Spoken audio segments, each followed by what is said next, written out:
Kung naglalagay siya ng roadblocks, ng friction, tipong ang hirap mag-set ng plans sa kanya, yung tipong 3 days bago siya sumagot, every suggestion mo, meron siyang pero, it doesn't mean na nagpapakipot lang siya.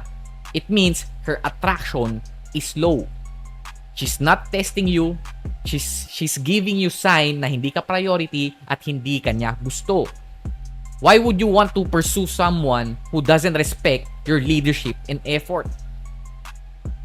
If she's putting up frictions tuwing nagsiset ka ng plans, tuwing nagsiset ka ng dates, drop the plan immediately. Drop the woman immediately. Okay? Kung type mo talaga yung girl and maybe talagang meron lang kumbaga bigyan din natin siya ng benefit of the doubt, give her one chance to plan the schedule. Kapag hindi siya nagsuggest ng free schedule niya, then start to walk away. Okay? Na tipong, kunwari, sinabi niya na hindi siya free. The moment kasi sa akin na pag sinabi mo, oy, kita tayo or coffee tayo this time at this place. And then sinabi niya, sorry, hindi ako pwede niyan, busy ako. Kapag hindi siya nagsuggest ng another schedule or another time, o kunwari hindi niya sinabi, ano na lang, Sunday na lang, free ako noon, 5 p.m.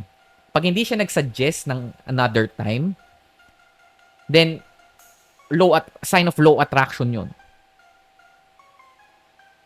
So for example, yun nga, nag-set ka ng time and place. Tapos nag-decline siya.